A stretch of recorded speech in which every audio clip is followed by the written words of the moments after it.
Namaskar everyone, I am Abhinav Agarwal and welcome to this latest episode of Author Q&As with Indica Books.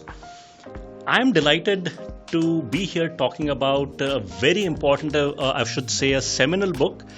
And before I introduce the author, let me talk a little bit about the book. So, we as a society have been conditioned to talk about and react about second order events and consequences. So we see something happening and we react to it and we trend it on social media, we do our daily bit of outrage, and then it subsides till the next piece of outrage appears in the media.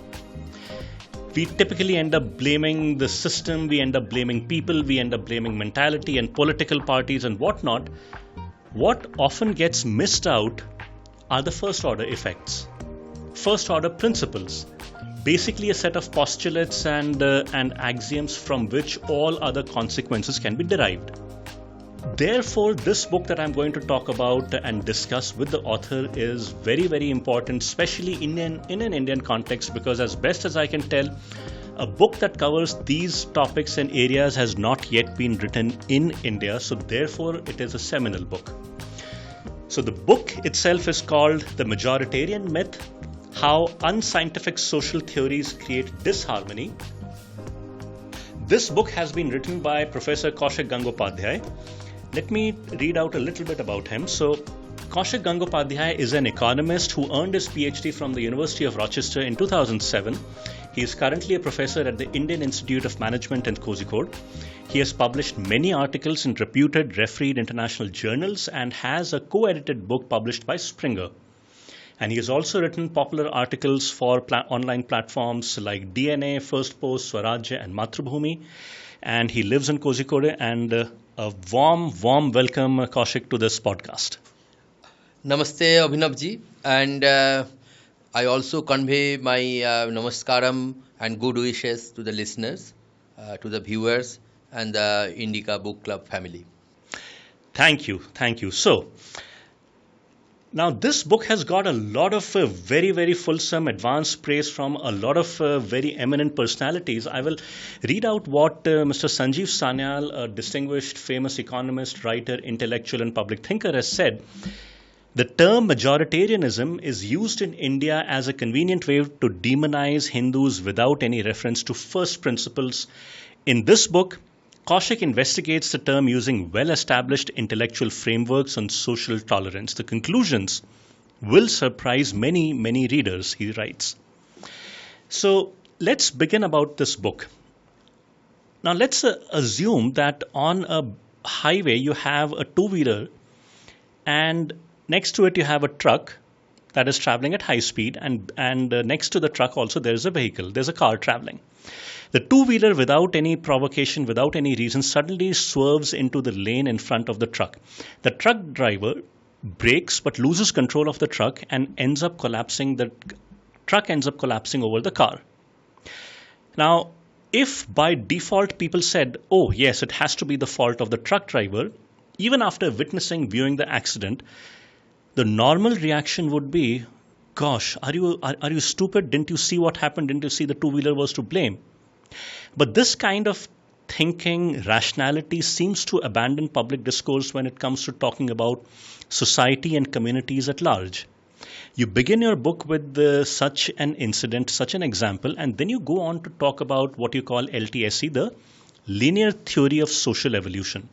My first question is, what is LTSC? So the LTSC, or linear theory of social evolution, it's a sociological term. Some people call it linear theory of social change. But the funny thing is, the sociology domains, they never usually associate with intolerance. They just leave it there at that. So I actually have defined it, that's why, very categorically, so that there's no scope for misconception. So it's a sort of like a plan, linear plan, held out before a society. And this plan has to be carried out regardless of the data.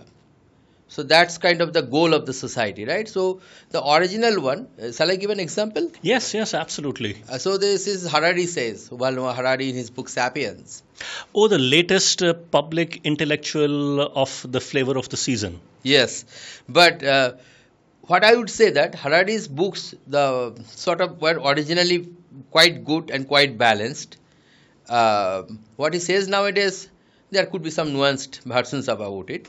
So what he said basically there, that before the advent of Christianity, people used to generally believe in a cyclical theories. If you go to the Greek historian Herodotus, actually he writes things in a very cyclical way of cause and effect. And then of course Chinese documents, and of course Indian documents, we have this idea of the cycle, right? Chakravarti parivartante, sukhani cha dukhani cha idea kind of thing. Now what Christianity lays out, I don't know, it's a Jesus or Paul, whoever it is. So basically you start with the first Christian, and then the society has to be increasingly Christianized, right? Everybody will become Christian. Why this plan? Because it is supposed to be the recipe for peace and harmony in the society, love in the society, right? Now, this is a theory. It has been laid out maybe 2000 years ago. Now, whatever amount of data you get in between, the theory won't change. So, I give you an example. If you look at the most prominent person with Christian virtues in the 20th century, it was a non-Christian person. It was Mahatma Gandhi. When Mahatma Gandhi traveled to the Europe, people said, well, I mean, they are saying like they are seeing the second Jesus coming to these Christian countries. They are amazed. But Gandhiji was not a Christian. He actually said that we don't need Christianity. I mean, I'm paraphrasing, of course. In India, I mean, you have Christianity there, you follow your traditions, let us follow our tradition. But so what is the conclusion? Conclusion is you could have Christian virtues even without being Christians. So basically evangelization of everyone to Christianity is not really necessary, right, to have the Christian virtues. But nobody, I mean at least no political Christian, no Christian evangelist draws the conclusion, right? They just say we have to Christianize everyone. So the plan is laid out, it has to be carried out. So that's the first characteristics. And there's another one.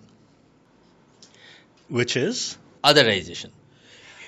It is not an academic theory, you just believe it or not. If you don't believe it, you will be sort of deemed inferior. And well, in the times of the earlier Christians, you will have really bad physical violence against it. We know this lady from Alexandria, the scientist, Hypatia, right? He was brutally murdered and all these kind of things. But of course, you know, Goa Inquisition and all the other tales. But it need not be so brutal. It could simply be you will be sort of denied of your rights, right? The land of the Aborigines in the North and South America, right? They are taken away because really those lands belong to the god, and these people are not really favorite child of God, right? Something like that. So that's an interesting point you just mentioned. These theories, right? They did not emerge out of a vacuum. Mm-hmm. They emerged out of academia. Mm-hmm. Now, the interesting thing is that in academia, we are supposed to believe that it is a place where any idea is allowed to be discussed freely. And it is only after discussion, an open and frank discussion of ideas and arguments from both sides, does a particular theory, or, you know, if we can call social theories as theories, are they accepted and they are then propagated outside of academia. Mm-hmm. Now, on the one hand, as we have seen increasingly at, say, for example, American universities, freedom of speech does not exist. They don't even pretend that freedom of speech exists. A few years back, there was this book that came out, The Coddling of the American Mind, that detailed how people who held a non-leftist point of view were not only in a micro-minority, but they were actively suppressed. And using phrases such as speech as violence, they were pronounced guilty. Now, there are a few people that you mention in your book who can be seen as the originators of some of the theories that we hear. One theory is the Marcusean theory, and the other one is Gramsci.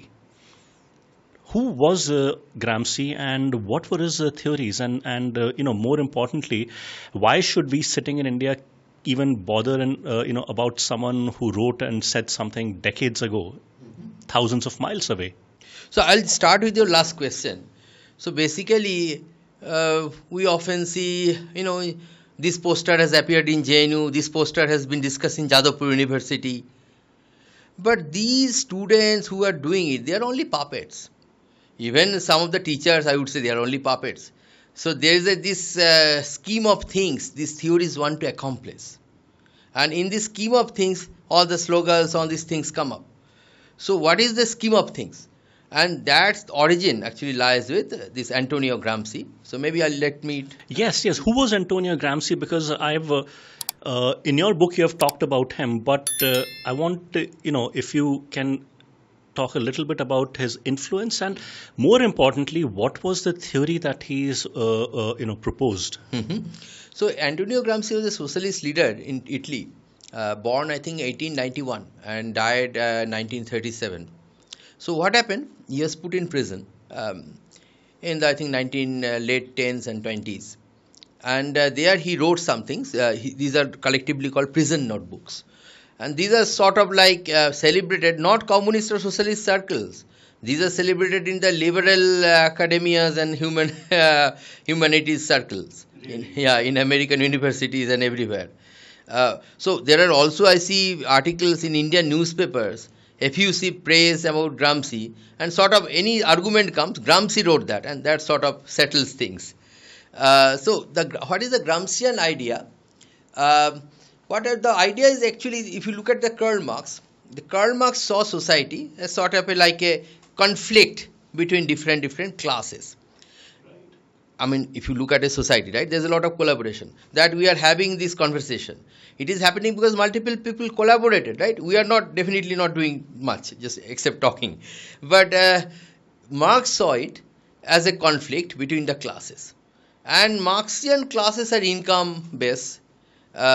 Basically, there's a proletariat class, which is the laborers, and there's someone with capitals, right, bourgeoisie. Now, what Gramsci did, he just said, okay, classes are not really based on income, these are based on identity. So now this theory, I mean, what Gramsci said, and then, I mean, I'm just paraphrasing everything. So if you really want to track everything for the readers, here's a reference.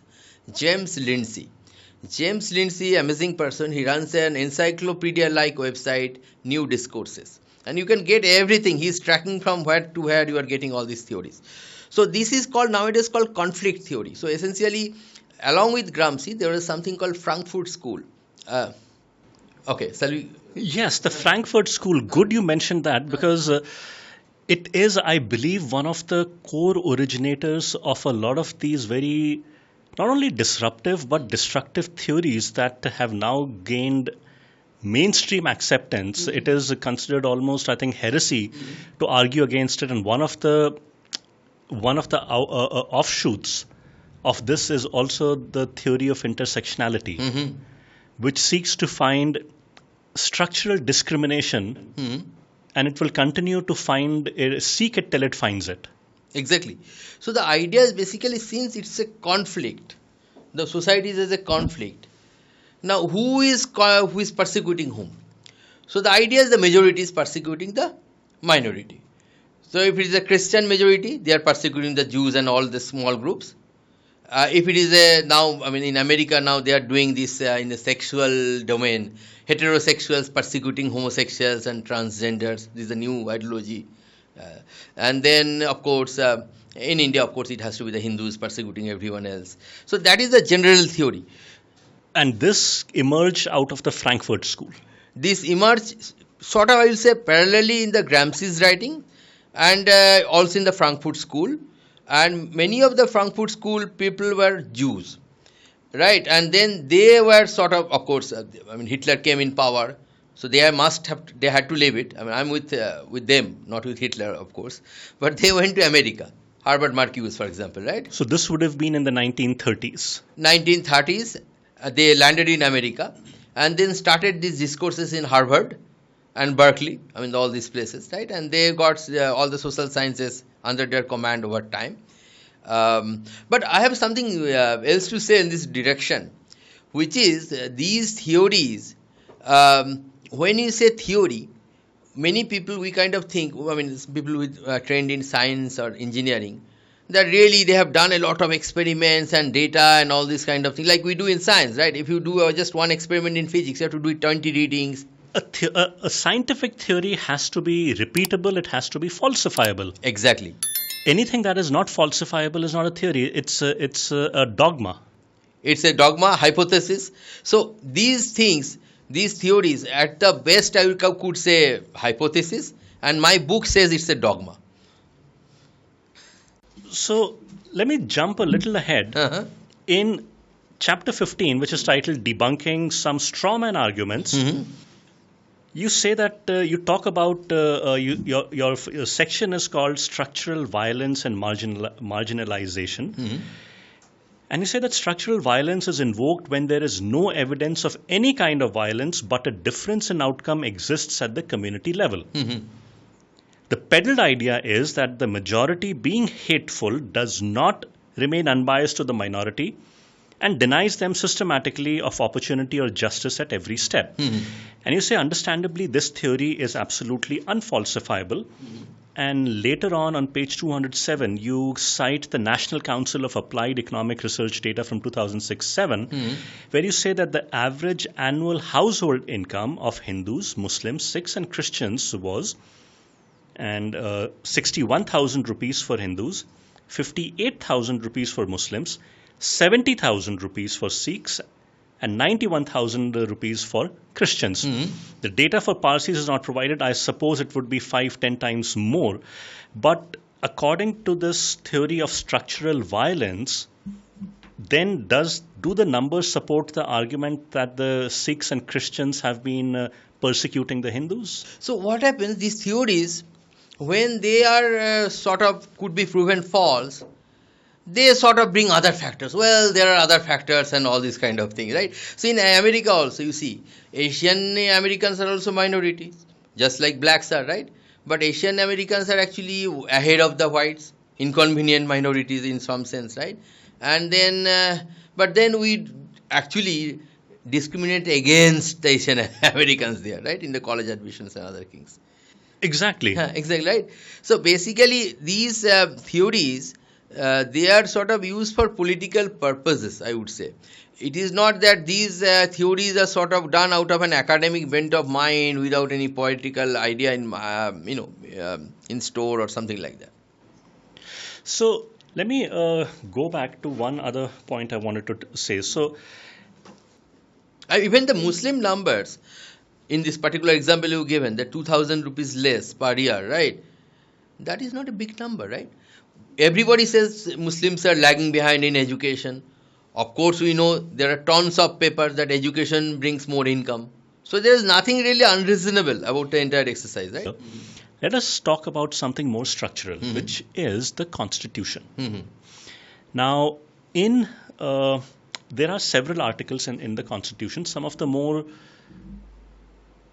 debated ones that are in the public discourse are articles 25 to 30, specifically you write about article 28, article 30. There is also article 15 in there, and I want to go back to page 100 in your book. Okay. Where you have cited in the Constituent Assembly the debates that happened. One of the speeches that Dr. Ambedkar made to conclude the discussion on one such article was Article 28, I think. Correct. And he says, okay, on the 7th of December 1948, Article 28 was being discussed, and Dr. Ambedkar summarized the essence of the article as such. He says that why this article was needed was the first reason is this, and this is Dr. Ambedkar, his words. We have accepted the proposition which is embodied in Article 21 that public funds raised by taxes shall not be utilized for the benefit of any particular community. For instance, if we permitted any particular religious instruction, say if a school established by a district or local board gives religious instruction. On the ground that the majority of the students studying in that school are Hindus, the effect would be that such action would militate against the provisions contained in Article 21. The district board would be making a levy on every person residing within that area of the district board. It would have a general tax. And if religious instruction given in the district of local board was confined to the children of the majority community, it would be an abuse of Article 21. Because the Muslim community children or the children of any other community who do not care to attend these religious instructions given in the schools would be nonetheless compelled by the action of the district local board to contribute to the district local board funds. And therefore, then we had Article 28 as it is.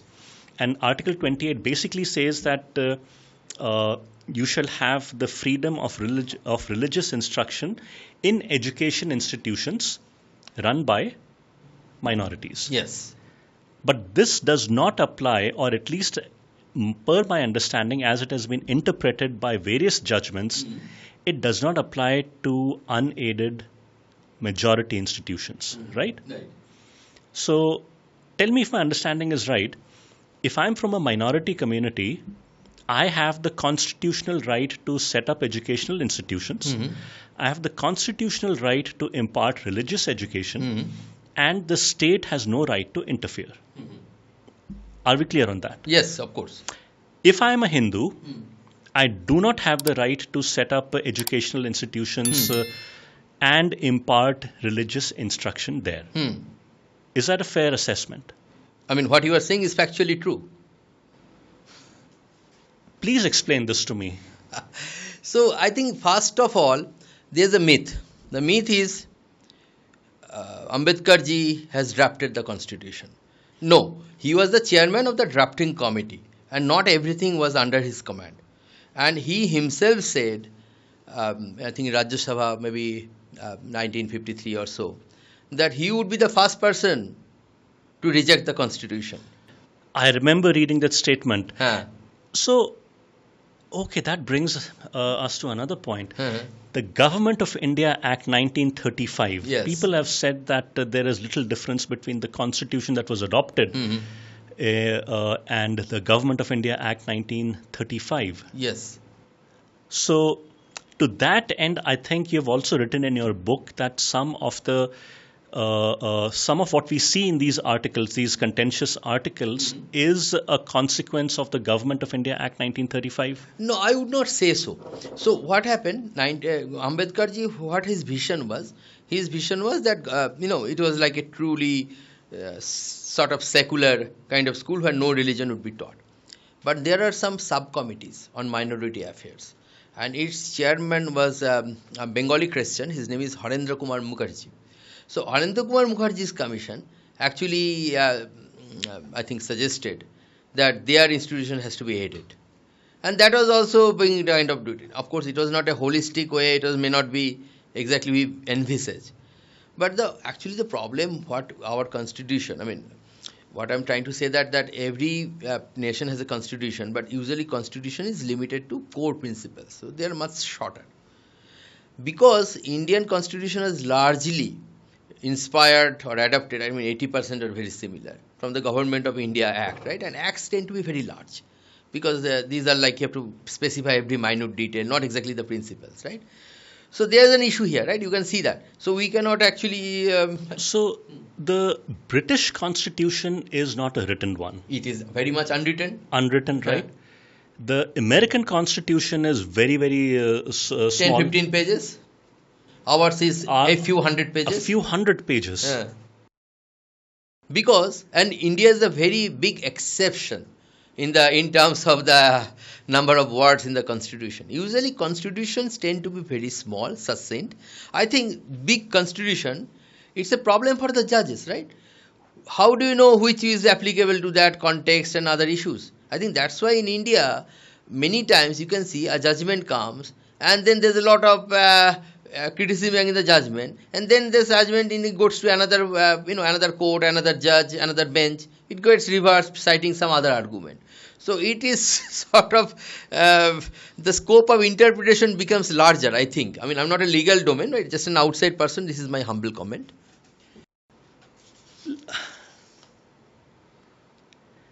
So, another very interesting, possibly even politically interesting section is where you talk about the asymmetry of cultures. Now, you say that a lot of the European proposition was that all cultures are equal, as we are sort of, taught that they believed. But the actual experience of European encounters with cultures has been very, very, very different. Whether it is North America, South America, Australia, Africa, the Indian subcontinent, the rest of Asia, in China, and you write that we have narrated the story of the Spanish encounter with the Peruvian Incas, but the same general pattern is found in all the European encounters with the Africans, with the Goans and Keralites, with the Chinese, and with the Southeast Asian peoples. And here you talk about the principle of equality was not really observed. Yes. But I would like to correct you a little bit, if I may. It is not really European experience that all cultures are equal. They don't say that. It is a current, this left liberal, or what I say, cultural Marxist interpretation. I mean, if you see 100 years ago, this is actually I wrote in my afterwards. If you read 100 years ago, culture studies was amazingly pluralistic place where all the different points could come to the board and people could discuss about it, asymmetry of culture. There's a book by Woodwin, Sex and Culture, amazingly scholarly work on different tribes and all these places. But now you can't do that because this hegemony of the liberals, I mean, I'm using the word liberal like I've done in my book only in the sense of left liberals. They actually do not allow anything that goes against their theory. And one of their theory, and this theory is extremely unscientific, it is called the equality. Everything sort of like has to be exactly equal. Of course, we know that human beings are not equal. So it is actually a coming out of a Christian dogma called the blank slate.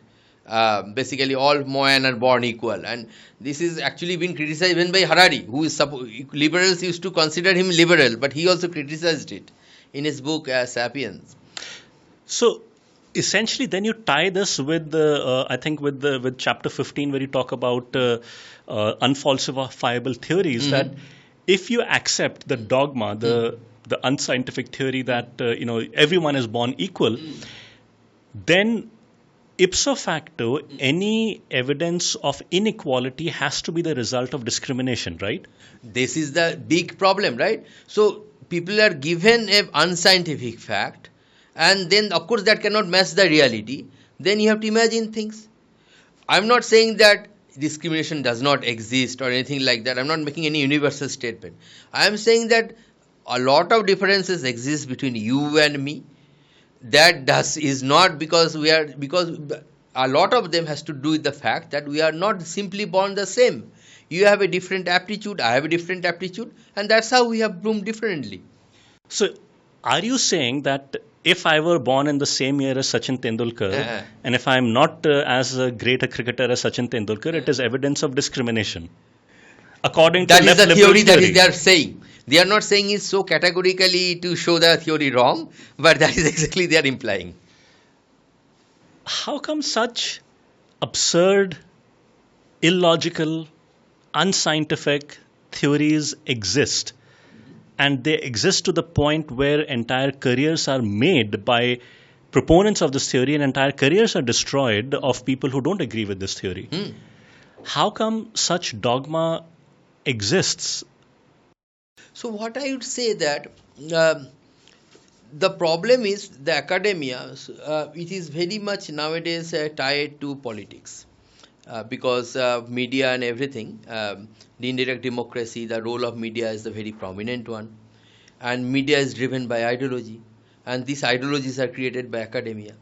So academia has a direct conflict of interest in winning political brownie points, right? Not only brownie points, political, I would say, power in some sense of the term. So, are you suggesting, Kaushik, that this indoctrination happens in a very deliberate manner in universities? Exactly. And this is why you have to go back to Gramsci. Yes, let's come back to Gramsci. We have taken a big detour. Let's come back to Gramsci. So, what Gramsci is saying? Gramsci is saying you have liberated one country which you are calling Soviet Union, Russia. This will not stand. because one country, this will be only alone, and they have So you are talking about Gramsci writing in the 1920s or so after the Russian Revolution Yes, I'm paraphrasing. of 1917. After about the Bolshevik Revolution, he's writing 1920s and 30s. Okay. It is not an easy thing to follow. I mean, a lot of writings are elliptical and all these kind of things.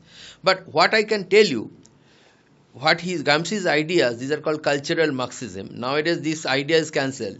In Wikipedia, it is called conspiracy theory. Wait. A lot of things to unpack here. First of all, there's Marxism, which was more an economic completely economic. postulate. For Marx, culture is a subsidiary of economics. So then you have cultural Marxism. What is cultural Marxism? Cultural Marxism says, so in the Marxian doctrine, the means of production at the base, these are the key fundamental features of society. Culture, religion, all these things are ornamental. Wasn't it Marx who said that religion is the opium of the masses? Exactly. Okay. I mean, someone said jokingly that Marxism is the opium of the intellectuals. But yeah, but so what Gramsci says, okay, you are doing one country at a time, but you cannot conquer the globe.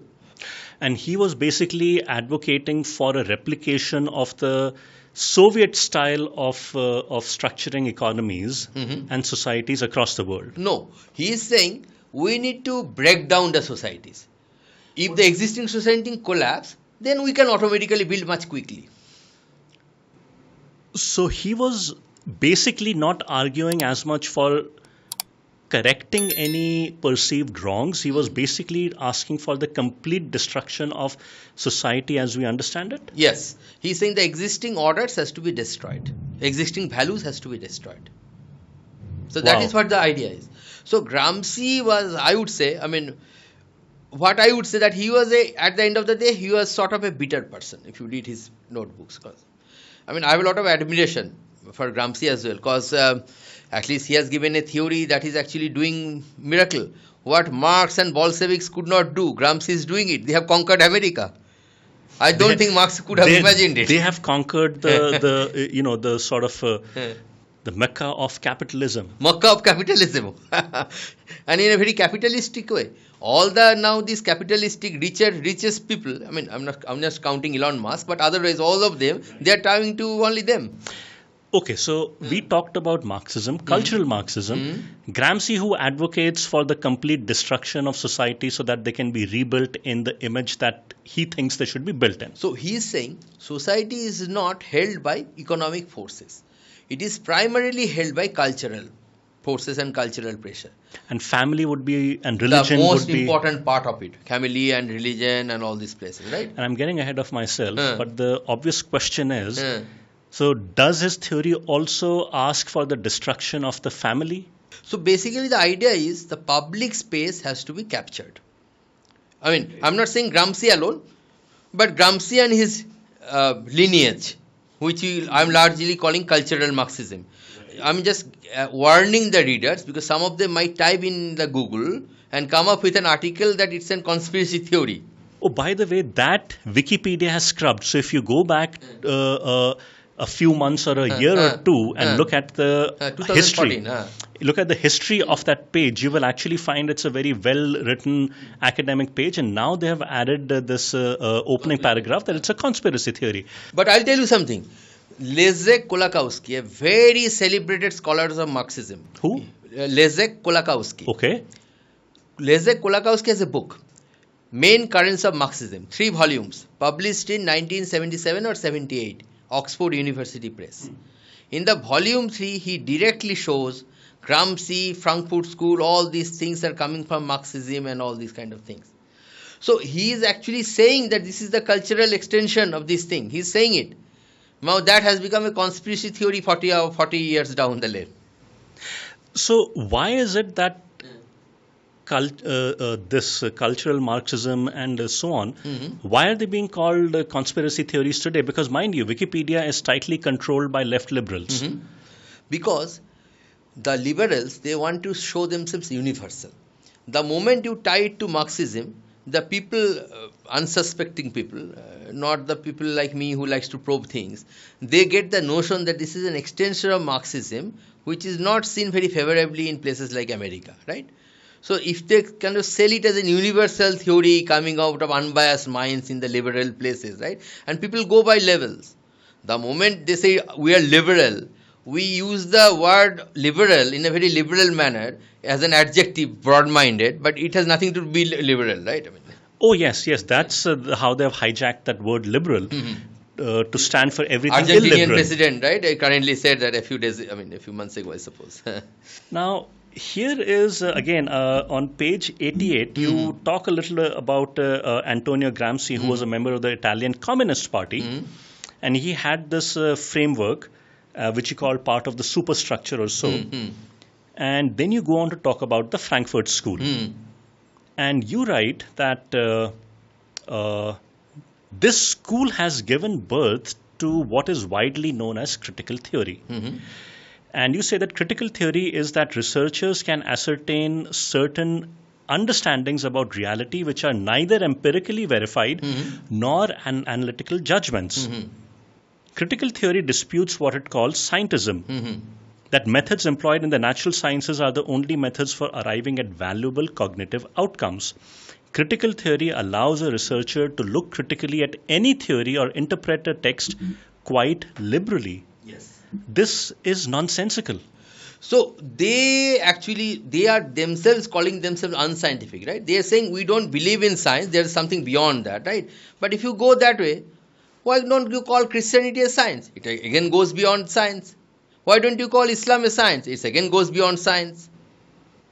I don't understand. What was the purpose behind the postulating this critical theory? So basically, traditionally, people are given certain values. If you read the Bible, for example, I'm just taking their context.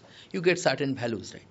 The moment you reinterpret it, you destroy the sacredness of the message. And then people who are grown up in a Christian household, they don't really see the message to be that valuable. They lose interest in the traditional Christian institution. So you're saying that even commandments like thou shalt not steal, thou shalt not lie, thou shalt not commit adultery and all of those things, even those can be interpreted in whichever way you want? Exactly. So basically, if you see thou shalt not steal, right, it's a very nice thing, but they will say, well, this is to keep the existing power structure alive. You get stealing should not be ashamed, right? That's how it is going. Adultery should not be ashamed. And law is also doing like that, right? Adultery is, sort of becoming, even if you say that adultery is a bad thing, it's becoming a stigma nowadays. Oh dear Lord.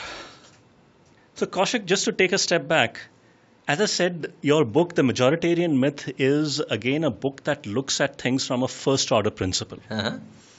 To that end, as I said at the beginning, it's a seminal book, and I think it needs to be read far and wide.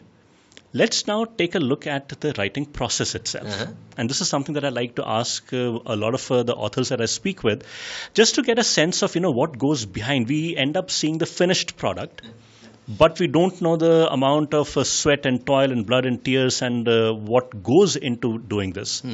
The first question is, what drove you to write this book in the first place? Because this is not exactly a political book. This is not exactly a book that will grab the attention and the attention of the masses. This is a niche book, very valuable, but a niche book. What drove you to write this?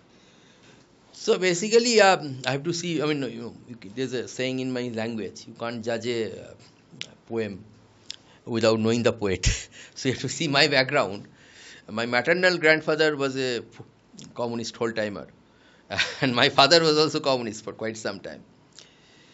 So he grew up out of it, and I saw how communism, it is not doing a good job is a very understatement. It is doing a terrible job in actually it is doing a good job in destroying the society, the Bengali society as we used to know. And Bengal is your hometown, it's your ancestral place, right? This is where I come from, right? I consider myself very much tied to Bengal in a way, right? I work somewhere else, but that's sort of like, The modern times need to have an employment. Now, what happens there? It has destroyed the society, and they are trying to replicate it. And then what have happened? Now I go to study the social sciences. I mean, that is nothing to do with this mission or anything. And then I found that the social theories, they actually describe an alternative reality. The reality is something else, and they describe something else.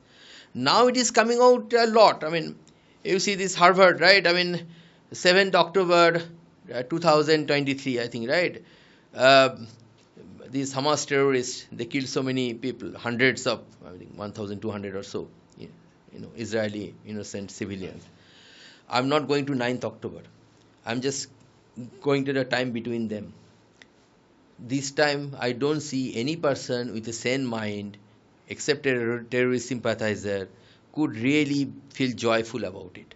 But if you go to the American universities, they are celebrating.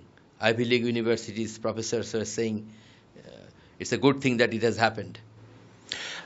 So just for context, folks, the president of Harvard University was asked if calls on university campus that asked for the elimination of the Jewish people, would that be considered hate speech or not? And I believe her answer was either it would depend or no. So what she is saying, it's not her personal opinion. It is the outcome of the theory. Because if you see, after her statement, hundreds of scholars of Harvard, I mean teachers who teach in the classrooms, right, they actually wrote in strongly supporting her. So what they are not saying that we teach the same thing in the classrooms. Why should we single out our representative, who is the president? So again, we are getting back to the book, digressing a little bit, but the Jewish people are a minority. According to their own theories, the Jewish people should be the oppressed ones. Yet at American universities, the message is that they are the oppressors. No, if you go to Israel, Jews are the majority, right? So from that point of view, so what I say often, I say rather jokingly, but not very unrealistically, the Jews have created a Frankenstein. Many of the theories, I mean, people who created culture and Marxism were Jews, right? And they sort of probably had their Jewish experience, which may not be pleasant as a minority, to develop these theories. I don't know, it's possible. Oh, talk about the law of unintended consequences. Unintended consequences. But they never thought that one day when they'll rule some place, it will go against them.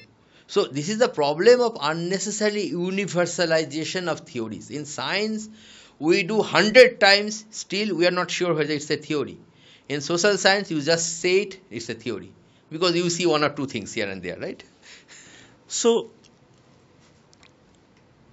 what drove you to write this book? Because this has involved a lot of research. If you look at it, the book ends a lot sooner, and then you have appendices, you have indexes, you have an index, you have pages upon pages of references. So this is not a book that can be written over a lazy weekend. It is written over 10 years. So the idea was I wanted to show what is wrong in their framework using the terminologies of their framework. I have not used anything of my terminology, right? Then if I use my terminology, they say you are bigoted, you are using wrong things. But I have used just their terminologies, right? Only I am putting a hypothesis. So what happens, my book has 5 sections. Up to 3rd section, it's construction. 4th section is testing.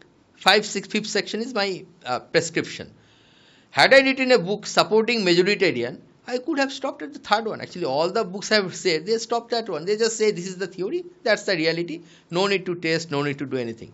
So I thought I'll show how unscientific it is by testing it is. And I have chosen one theory.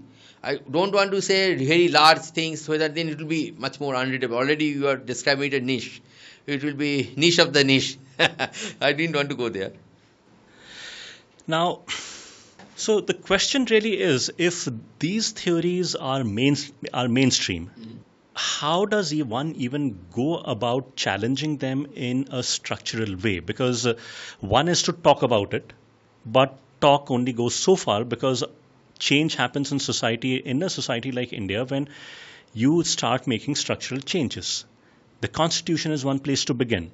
Now, you have outlined at least a couple of articles of the Constitution that, as they exist and have been implemented, are manifestly discriminatory.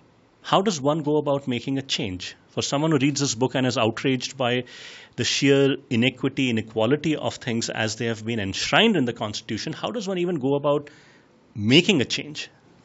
So, it is more of a political process, right? To get enough people on board to make a change and all these kind of things. My domain is not constitution, my domain is education. So I'll tell you my experience, how could change the educational place and make it stop the brainwashing of young people who is coming to the universities every year. So the problem is, the social science journals, social science theories, there is no demonstrated evidence of their any utility in the society. That it has, if you do a scientific theory, right, it is giving us some appliances, some gadgets, maybe some better understanding, we are sending satellites. What these scientific theories of the West, these Gramscian theories have accomplished? No evidence, right? Why are we putting taxpayers' money to support scholars who do this theory? And this can be done. It can be eliminated. We can have a much more meaningful social sciences that could have enriched people's lives, and that could be much more way better. So what these theories are doing, we are putting money, and it is making people more sort of disturbed, agitated, violent, and then that is again making their demand for more of these theories. So it's a vicious cycle, right?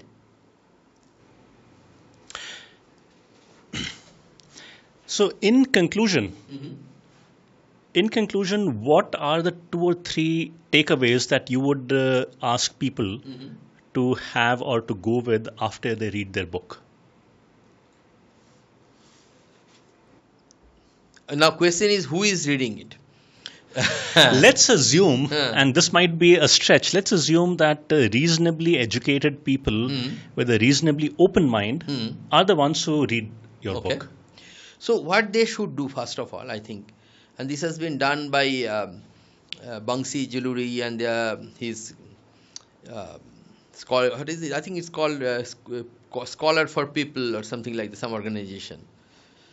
So basically we should demand politically, we should have a civil think tank, we should have a civil society. They demand that we don't want these theories which actually make our life miserable. Let's withdraw these theories. This is number 1.